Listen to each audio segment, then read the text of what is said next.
When a U.S. senator looks the head of the FBI in the eye and says, "You are out of compliance with the law," that's not politics. That's a warning shot. This moment isn't about partisan noise or petty squabbles. It's about accountability. It's about whether the person leading the most powerful investigative agency in the country is willing to follow the same laws every American is required to obey. Power doesn't place anyone above the law, not even the FBI director. If you believe transparency and truth still matter, subscribe, drop a comment, and like this video, because the fight for accountability has just begun.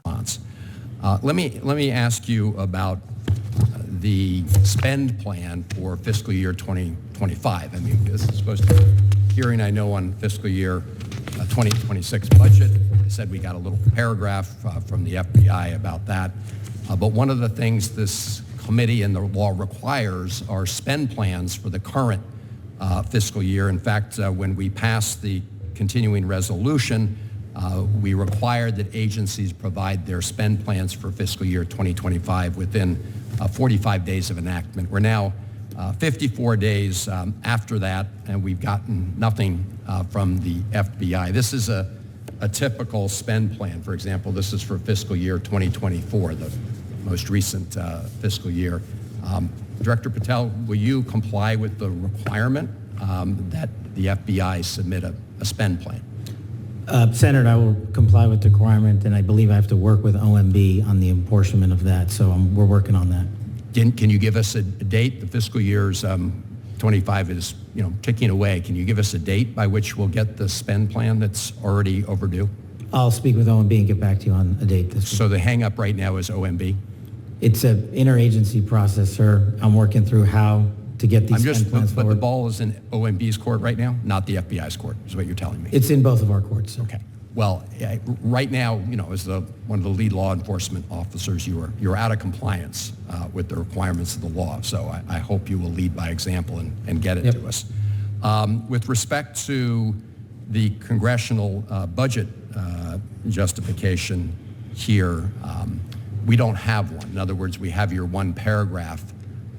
We usually get, as I mentioned in my opening statement, a full justification, which helps this committee do its work in terms of putting together the budget. Can we, I believe that's within the entire domain of the FBI. Can you commit to getting us the budget justification for the FBI? I will work with the department to do that. Okay, so that's a yes?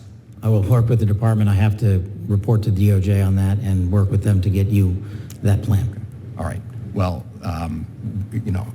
I'm glad we are holding this hearing, but we obviously, Mr. Chair, we really don't have a budget to work with. Let me ask you about your testimony the other day in the House, Mr. Director, where I think you conceded that the budget request, as skinny as it is, was really not adequate to meet the mission. In fact, I think you testified that you really need another $1 billion. So would you agree that this budget that's been submitted is inadequate to meet the needs, and that your testimony yesterday about it, that another $1 billion are required to meet the mission, is that your view? Senator, I think my view is that we will make and agree with this budget as it stands and make it work for the operational necessity of the FBI. And as the head of the FBI, I was simply asking for more funds because I can do more with more money. Well, I understand that OMB has a say in this, obviously, but I think your testimony yesterday was important and revealing that as the director, you believe that another $1 billion over and above the current level is really necessary to complete the mission. And it does put this subcommittee in a difficult position because really that's, we rely on you and others to persuade the OMB and the president to submit a budget that meets the needs and requirements of the FBI. And clearly, at least based on your testimony in the House, you don't think that that's happened. Thank you, Mr. Chairman.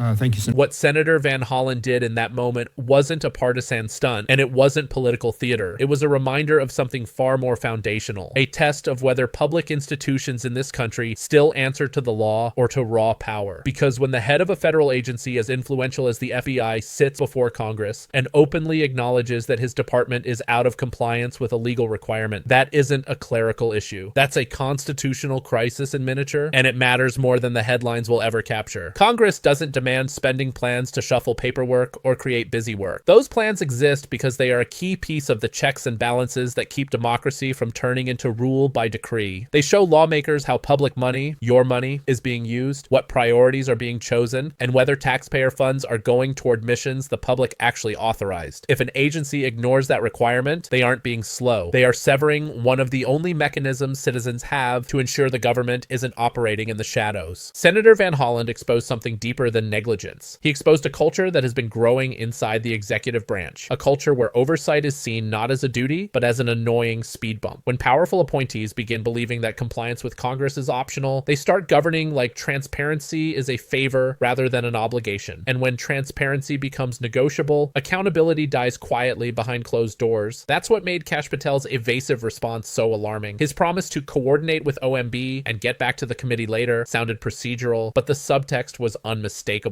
We don't feel obligated to answer you right now. This isn't the first time Patel has shown where his loyalty lies. His career has consistently favored allegiance to political figures over allegiance to institutional norms. Once again, he hinted that following the law is situational, dependent not on duty, but on convenience. Van Hollen pushed back because this wasn't about a form or a deadline. It was about the rule of law. It was about whether the FBI, the agency tasked with enforcing the law, believes itself bound by that law. Patel's refusal to give a timeline or acknowledge the lapse was not a mistake. It was a glimpse into how systems designed to protect transparency can be eroded from within by people who simply decide the rules no longer apply to them. Consider what the FBI budget actually represents. It isn't just numbers. It determines priorities. It decides whether resources go toward political investigations or cybersecurity, toward counterterrorism, or toward partisan goals. Without transparency, the American people have no way of knowing whether decisions are being made in the public interest or for political convenience. That is why Van Hollen's statement, "You are out of compliance with the requirements of the law now," landed with such force. Because if an agency whose entire mission is based on enforcing the law can ignore a legal requirement to Congress, then the meaning of accountability collapses. This is how democratic backsliding begins. Not with a coup, not with a dramatic collapse, but with subtle shifts normalized over time. Small violations that become precedents, shrugged shoulders that become silence. And here's where viewers matter. Democracy doesn't fail because bad actors seize power. Democracy fails when the public stops paying attention, when people decide that hearings are boring, when transparency becomes too complicated to care about, when officials no longer answer to Congress, they stop answering to the people. When transparency is delayed, truth is denied. And when the law becomes flexible for the powerful, the law becomes meaningless for everyone else. If you believe that no agency, no director, no official, regardless of rank or political alignment, is above the law, then accountability requires vigilance. Share this video, subscribe to The Liberal Lens, support independent voices who continue to ask the uncomfortable questions others are afraid to raise. Because democracy doesn't crumble in a single moment. It fades when people stop watching. And the only antidote to power operating in the dark is light. The light of scrutiny, the light of accountability, the light of citizens who refuse to look away. That isn't partisanship. That's patriotism.